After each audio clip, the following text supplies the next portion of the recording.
Hello friends, ഇന്ന് നമുക്ക് അപ്സ്റ്റോക്സിൽ എങ്ങനെ ഏറ്റവും പുതിയ രീതിയിൽ ഒരു ഡിമാറ്റ് അക്കൗണ്ട് ഓപ്പൺ ചെയ്യാമെന്ന് നോക്കാം. 2025 ഏറ്റവും പുതിയ മെത്തേഡാണ് ഈ വീഡിയോയിൽ കാണിക്കുന്നത്. നിങ്ങൾക്ക് മൊബൈൽ ഫോൺ ഉപയോഗിച്ച് 5 മിനിറ്റിൽ തന്നെ അപ്സ്റ്റോക്സിൽ അക്കൗണ്ട് ഓപ്പൺ ചെയ്യാവുന്നതാണ്.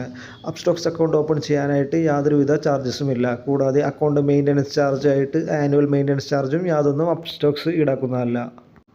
അപ്സ്റ്റോക്സിൻ്റെ ഫ്രീ അക്കൗണ്ട് ഓപ്പൺ ചെയ്യാനായിട്ട് വീഡിയോയുടെ താഴെ ഡിസ്ക്രിപ്ഷനിലും കമൻറ്റ് ബോക്സിലും അപ്സ്റ്റോക്സിൻ്റെ വെബ്സൈറ്റിലേക്ക് എത്തിച്ചേരാനുള്ള ലിങ്ക് കൊടുത്തിട്ടുണ്ട്. ആ ലിങ്ക് ക്ലിക്ക് ചെയ്യുകയാണെങ്കിൽ നിങ്ങൾ ഡയറക്റ്റായിട്ട് അപ്സ്റ്റോക്സിൻ്റെ വെബ്സൈറ്റിൽ എത്തിച്ചേരുന്നതാണ്.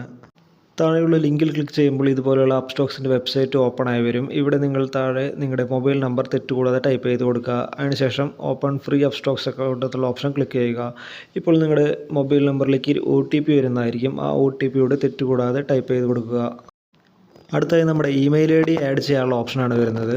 അതിന് കണ്ടിന്യൂ വിത്ത് ഗൂഗിൾ എന്നുള്ള ഓപ്ഷൻ ക്ലിക്ക് ചെയ്യുകയാണെങ്കിൽ നിങ്ങളുടെ ഈ മൊബൈലിൽ രജിസ്റ്റർ ചെയ്തിട്ടുള്ള ഇമെയിൽ ID ആയിട്ട് കണക്റ്റ് ആവുന്നതാണ്. അല്ലെങ്കിൽ വേറെ ഇമെയിൽ ID കൊടുക്കുകയാണെങ്കിൽ കണ്ടിന്യൂ വിത്ത് ഇമെയിൽ എന്നുള്ള ഓപ്ഷൻ ക്ലിക്ക് ചെയ്യുക.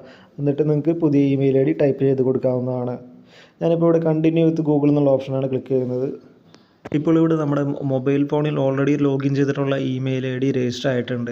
അടുത്ത സ്റ്റെപ്പ് പേഴ്സണൽ ഡീറ്റെയിൽസ് ആണ്. Help us know your better എന്നുള്ള ഓപ്ഷനാണ്. അതായത് നമ്മുടെ കുറച്ച് ഡീറ്റെയിൽസ് വേണം. മരീഷ്യൽ സ്റ്റാറ്റസ് ഉണ്ട്, സിംഗിൾ ആണോ മാരീഡ് ആണോ, ആ ഓപ്ഷൻ സെലക്ട് ചെയ്യുക. അതിന് താഴെ ട്രേഡിംഗ് എക്സ്പീരിയൻസ് ആണ്. നിങ്ങളുടെ എക്സ്പീരിയൻസ് അനുസരിച്ച് സെലക്ട് ചെയ്യുക. ലെസ് ദാൻ 1 ഇയർ ആണ് കൊടുത്തിരിക്കുന്നത്. ഒക്യുപേഷൻ നിങ്ങൾ ഏത് മേഖലയിലാണോ വർക്ക് ചെയ്യുന്നത് വെച്ചാൽ അതനുസരിച്ചുള്ള ഓപ്ഷൻ സെലക്ട് ചെയ്യുക. പ്രൈവറ്റ് സെക്ടർ ആണോ ഗവൺമെൻറ് ആണോ അങ്ങനെ.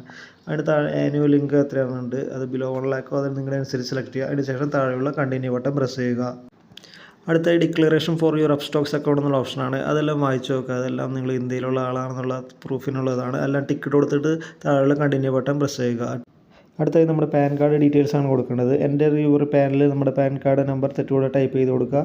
അതിനുശേഷം താഴെ നിങ്ങളുടെ ഡേറ്റ് ഓഫ് ബർത്തും സെലക്ട് ചെയ്യുക. അതിനുശേഷം കണ്ടിന്യൂ ബട്ടൺ പ്രസ് ചെയ്യുക.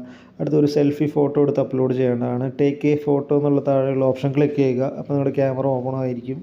അതിൽ നിങ്ങളൊരു സെൽഫി ഫോട്ടോ എടുത്ത് അപ്ലോഡ് ചെയ്യുക. അടുത്തായി നിങ്ങളുടെ ബാങ്ക് അക്കൗണ്ടുമായിട്ട് ലിങ്ക് ചെയ്യാനുള്ള ഓപ്ഷനാണ്. വെരിഫൈ വിത്ത് UPI അല്ലെങ്കിൽ add details manually. UPI ID കൊടുത്തിട്ട് ആഡ് ചെയ്യുകയാണെങ്കിൽ നിങ്ങൾക്ക് വളരെ പെട്ടെന്ന് അക്കൗണ്ട് ആഡ് ചെയ്യാവുന്നതാണ്. അല്ലെങ്കിൽ ഇതുപോലെ മാനുവലായിട്ട് ആഡ് ചെയ്യാവുന്നതാണ്. അതിൽ account details, account number type ചെയ്യണം, IFSC കോഡ് ടൈപ്പ് ചെയ്യണം, ബാങ്ക് അക്കൗണ്ടിലുള്ളവരുടെ പേര് അതെല്ലാം നോക്കി ടൈപ്പ് ചെയ്ത് കൊടുത്ത് നിങ്ങൾക്ക് മാനുവലായിട്ടും ബാങ്ക് അക്കൗണ്ട് ആഡ് ചെയ്യാവുന്നതാണ്. ബാങ്ക് അക്കൗണ്ട് ടൈപ്പ് ചെയ്താൽ ചോദിക്കുകയാണെങ്കിൽ സേവിങ്സ് സെലക്ട് ചെയ്യുന്നിട്ട് കണ്ടിന്യൂ ബട്ടൺ പ്രസ് ചെയ്യുക. അപ്പോൾ ബാങ്ക് അക്കൗണ്ട് ആഡ് ആയിട്ടുണ്ട്. അടുത്ത ലിമിറ്റഡ് പീരീഡ് ഓഫർ എന്നുള്ള ഓപ്ഷൻ വന്നിട്ടുണ്ട്. ഈ താഴെയുള്ള കണ്ടിന്യൂ ബട്ടൺ പ്രസ് ചെയ്യുക. അടുത്തായി സിഗ്നേച്ചർ ആഡ് ചെയ്യാനുള്ള ഓപ്ഷനാണ് വരുന്നത്.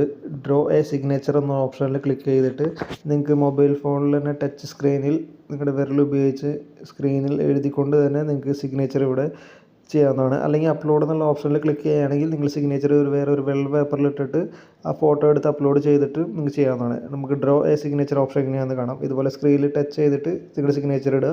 അതിനുശേഷം കണ്ടിന്യൂ ബട്ടൺ പ്രസ് ചെയ്യുക. ഇപ്പോൾ നിങ്ങൾക്ക് active all market segment four free, account opening എല്ലാം ഫ്രീ ആണ്. അതുകൊണ്ട് ആക്ടിവേറ്റ് ഓൾ സെഗ്മെൻറ്റ് എന്നുള്ള ഓപ്ഷൻസ് ക്ലിക്ക് ചെയ്യുക. അതിനുശേഷം ഓക്കെ ഐ അണ്ടർസ്റ്റാൻഡ് എന്നുള്ള ഓപ്ഷനും ക്ലിക്ക് ചെയ്യുക. ഇതൊക്കെ നിങ്ങൾക്ക് വായിച്ച് നോക്കാവുന്നതാണ്. അതിനുശേഷം ഓക്കെ ഐ അണ്ടർസ്റ്റാൻഡ് എന്നുള്ള ഓപ്ഷൻ ക്ലിക്ക് ചെയ്യുക.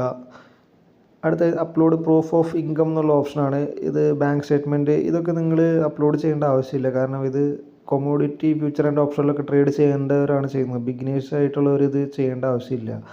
ഈ ഡീറ്റെയിൽസ് നമുക്ക് പിന്നീടായാലും എപ്പോൾ വേണമെങ്കിലും ആഡ് ചെയ്യാവുന്നതാണ്. അതുകൊണ്ട് ഏറ്റവും താഴെയുള്ള skip I will do this later എന്നുള്ള ഓപ്ഷൻ ക്ലിക്ക് ചെയ്യുക. അടുത്തായി do you want to add nominee എന്നുള്ള ഓപ്ഷനാണ്. അത് നിങ്ങൾക്ക് എന്തെങ്കിലും പറ്റിയ ഇതിലത്തെ പൈസ ആർക്കാ പോകണം എന്നുള്ള ഓപ്ഷനാണ്. ആഡ് നൗ ഉണ്ട് ആഡ് ലെറ്റർ. നമുക്ക് ആഡ് ലെറ്റർ ക്ലിക്ക് ചെയ്യാവുന്നതാണ്. അടുത്തായി ഫൈനൽ സ്റ്റെപ്പാണ് വെരിഫൈ യുവർ അപ്ലിക്കേഷൻ വിത്ത് ആധാർ എന്നുള്ള ഓപ്ഷൻ. അതിന് താഴെയുള്ള സൈൻ അപ്ലിക്കേഷൻ എന്നുള്ള ഓപ്ഷൻ ക്ലിക്ക് ചെയ്യുക. അതിനുശേഷം സൈൻ നൗ എന്ന ഓപ്ഷൻ ക്ലിക്ക് ചെയ്യുക. അതിനുശേഷം അവിടെ ഒരു ബോക്സ് ഉണ്ട് ചെറുത്, അത് ടിക്ക് ചെയ്ത് കൊടുത്തിട്ട് താഴെ നിങ്ങളുടെ ആധാർ നമ്പർ തെറ്റുകൂടാതെ ടൈപ്പ് ചെയ്ത് കൊടുക്കുക. അതിനുശേഷം സെൻഡ് OTP ബട്ടൺ ക്ലിക്ക് ചെയ്യുക. അപ്പോൾ നിങ്ങളുടെ ആധാർ നമ്പർ രജിസ്റ്റർ ചെയ്ത മൊബൈൽ നമ്പറിലേക്ക് OTP വരുന്നതാണ്. ആ OTP ഇവിടെ ടൈപ്പ് ചെയ്ത് കൊടുത്ത് വെരിഫൈ ആൻഡ് സൈൻ എന്നുള്ള ഓപ്ഷൻ ക്ലിക്ക് ചെയ്യുക. ഇതോടുകൂടി നമ്മുടെ ഫൈനൽ സ്റ്റെപ്പ് കംപ്ലീറ്റ് ആയിട്ടുണ്ട്. ആപ്ലിക്കേഷൻ സബ്മിറ്റഡ് എന്ന് വന്നിട്ടുണ്ട്. മാക്സിമം 2 ദിവസത്തിനുള്ളിൽ നിങ്ങളുടെ യൂസർ IDയും പാസ്വേഡും നിങ്ങൾക്ക് കിട്ടുന്നതാണ്. നിങ്ങളുടെ ഇമെയിൽ IDക്ക് വരുന്നതാണ്. ആ യൂസർ ID പാസ്വേഡ് ഉപയോഗിച്ച് നിങ്ങൾക്ക് അപ്സ്റ്റോക്സിൻ്റെ ആപ്പ് പ്ലേ സ്റ്റോറിൽ നിന്ന് ഡൗൺലോഡ് ചെയ്തിട്ട് ലോഗിൻ ചെയ്ത് ട്രേഡിംഗ് ആരംഭിക്കാവുന്നതാണ്. എന്തെങ്കിലും ഡൗട്ട്സ് ഉണ്ടെങ്കിൽ നിങ്ങൾക്ക് കമൻറ്റ് സെക്ഷനിൽ ചോദിക്കാവുന്നതാണ്. ഉടനടി നിങ്ങൾക്ക് മറുപടി ലഭിക്കുന്നതായിരിക്കും.